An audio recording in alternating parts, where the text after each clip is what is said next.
اعوذ باللہ من الشیطان الرجیم بسم اللہ الرحمن الرحیم نحمدہ ونصلی علی رسولہ الکریم۔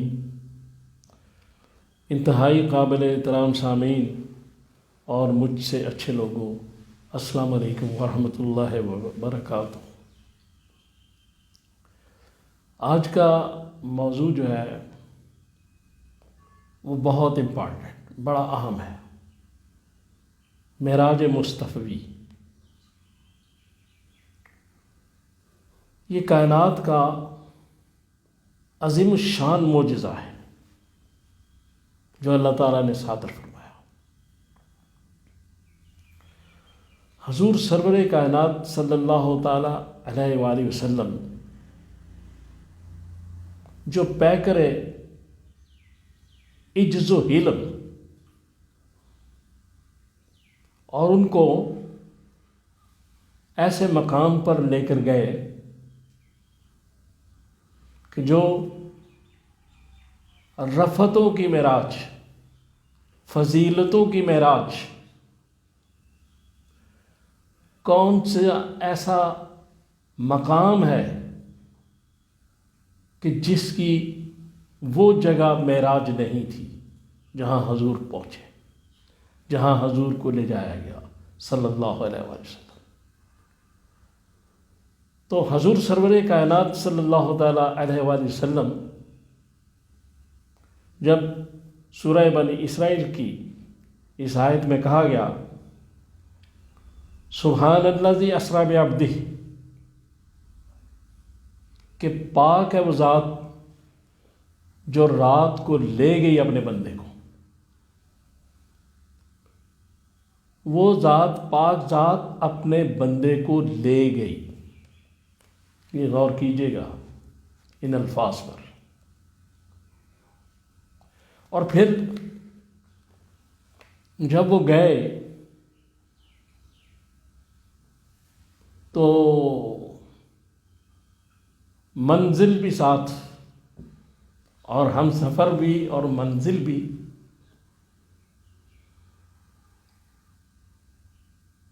پہلے مسجد اقصیٰ، پھر اس کے بعد آگے، پھر پہلا آسمان کو رسول اللہ صلی اللہ علیہ وسلم نے اپنے قدم مبارک سے شرف بخشا، پھر دوسرے آسمان کو، تیسرے کو، چوتھے کو، پانچویں کو، چھٹے کو، ساتویں کو، پھر سدرۃ المنتہا۔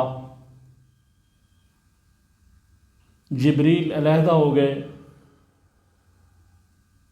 حضور آگے چلے گئے، جبریل پیچھے رہ گئے، اور حضور صلی اللہ تعالیٰ علیہ وسلم انتہائی بلندیوں پر لے جائے گئے۔ اور ایسی بلندی، ایسا مقام کہ جو اللہ، جو القدوس ہے، جو طہارت کو تخلیق کرنے والا ہے، جو طاہر بنانے والا ہے، اس نے حضور کو منبع طہارت بنایا، اور وہ پاک جگہ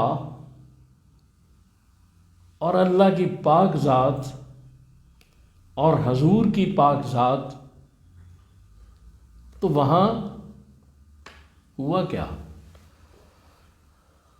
ایک پاک چیز، تحفہ بہت بڑی چیز ہوتی ہے، سب سے اہم پاک چیز حضور کو دی گئی، جس کو نماز کہتے ہیں۔ اور نماز کی خصوصیت یہ ہے، جس سے ہم بہت بھاگتے ہیں، ڈرتے ہیں، پڑھنا ہی نہیں چاہتے، لیکن اس کی خصوصیت یہ ہے احادیث کی روشنی میں کہ اس نماز کا ابتدائیہ جو ہے وضو، وہ کرنے سے ہی آدمی کے گناہ صغیرہ سارے معاف ہو جاتے ہیں، پاک ہو جاتا ہے۔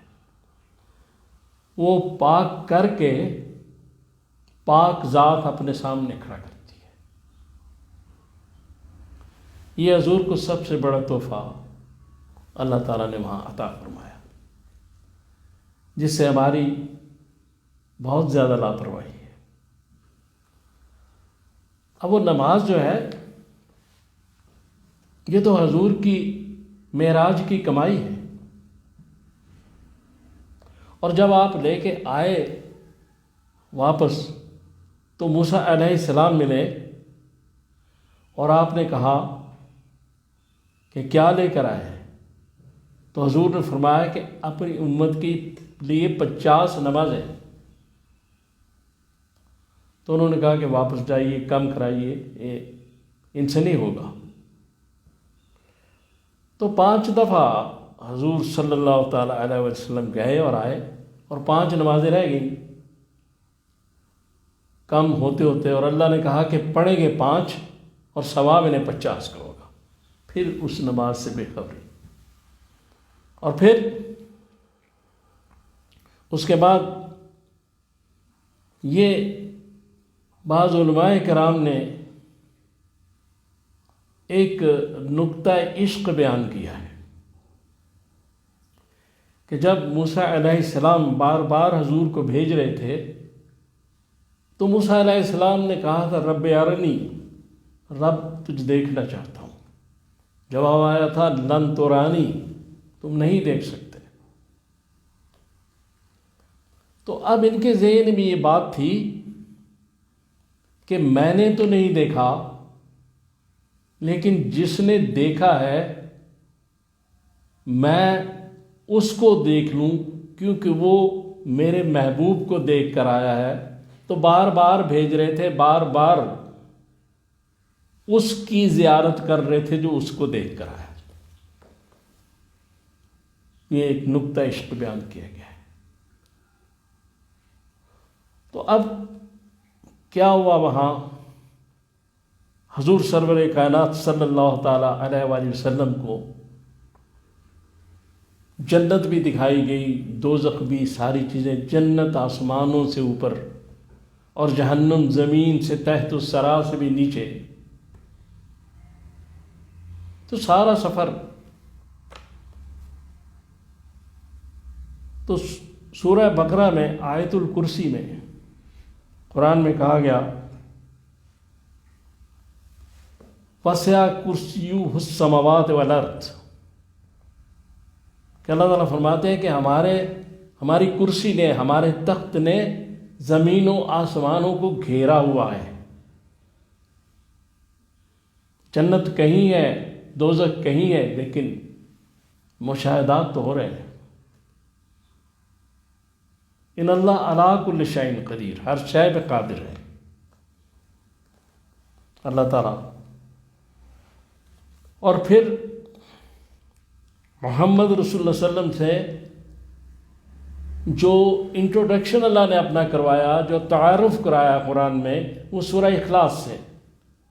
تو اس میں کہا گیا قل هو اللہ احد، کہ اے محمد صلی اللہ علیہ وسلم پوری انسانیت کو حکم دیجئے کہ اللہ ایک ہے، اور اس لیے دیجئے، آپ دیجئے، آپ کہیے کہ آپ تو چشمدید گواہ ہیں۔ پھر اس کے بعد اللہ تعالیٰ کے لیے کوئی بات مشکل نہیں، کوئی کام مشکل نہیں۔ اللہ تعالیٰ جو ہے موسیٰ کے عصا کو اژدہا بنا دے، اور معجزہ کیا ہوتا ہے؟ تو سب سے بڑا معجزہ ہے معراج۔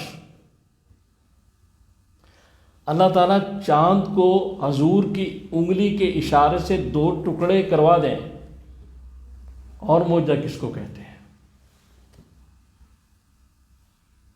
اور اگر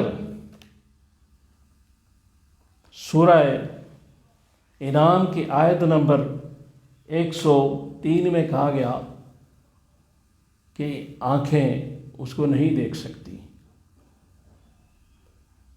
تو اگر یہ آنکھیں اس کو دیکھ لے اور معجزہ کیا ہوتا ہے. تو یہ جو معراج ہے، معراج مصطفیٰ، یہ بشریت کی معراج ہے، یہ رسالت اور نبوت کی معراج ہے، یہ انسانیت کی معراج ہے، یہ ایک خاص بندے کی اپنے خالق سے ملاقات ہے، جس کے ساتھ اللہ تعالیٰ کو بڑی محبت ہے. اور محمد رسول اللہ صلی اللہ علیہ وسلم وہ ہستی ہیں کہ جن کو سب سے زیادہ قربت الہی نصیب ہے. تو اللہ تعالیٰ سے دعا کریں کہ اللہ تعالیٰ مجھے اور توفیق دے کہ میں نے جو باتیں کی ہیں ہم ان پہ عمل کر سکیں. صلی اللہ تعالیٰ علی خیر خلقی محمد وآلہ وصحبہ اجمعین.